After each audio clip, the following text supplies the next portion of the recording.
अस्सलाम वालेकुम दोस्तों, कैसे हो। मुझे उम्मीद है कि आप सब सही हो गए। न्यू अपडेट के साथ मैं आपके सामने फिर हाजिर हो चुके हैं। अगर आप कुवैत में रहते हैं, कुवैत की खबरों से हमेशा के लिए अपडेट रहना चाहते हैं, वीडियो को देखते रहें।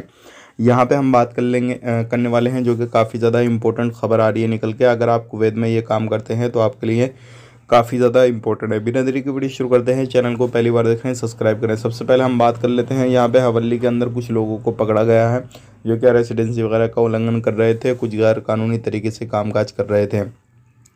ये तो पकड़े जाते रहते हैं, लेकिन अगली खबर जो आ रही है ये काफ़ी ज़्यादा इंपॉर्टेंट है। कुछ एक दो बंदों को ऐसे को पकड़ा गया है जिनको जो है 5 साल की जेल वगैरह सुनाई गई है कोर्ट की तरफ से। और इन्होंने जो था जेलों के अंदर ऐसा सामान भेजते थे, ऐसा सामान पहुंचाते थे जो क्या कुवैत के अंदर बैन किया गया था। लेकिन ये लोग फिर भी इस तरीके का काम काज कर रहे थे, तो इन लोगों को पकड़ लिया गया है और पकड़ने के बाद में कोर्ट की तरफ से इनको जेल सुना दी गई है। तो अगर आप भी इस तरीके से कोई काम काज करते हैं, ध्यान रखिएगा, बिल्कुल भी इस तरीके से काम काज बिल्कुल ना करें।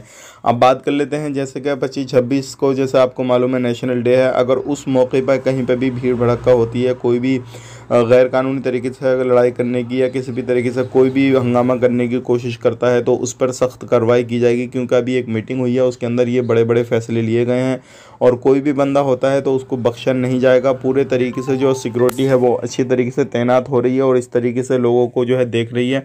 अगर कहीं पर भी कोई भी बंदे पे शक होता है, कुछ भी होता है, तो तुरंत उसके ऊपर कानूनी कार्रवाई की जाएगी। तो ध्यान रखिएगा, आप बाहर निकलते हैं नेशनल डे वाले दिन तो आराम से निकलिएगा, सावधानी से निकलिएगा। वीडियो अच्छा लगा लाइक करें, शेयर करें। आप अपना ख्याल रखें, टेक केयर, बाय बाय।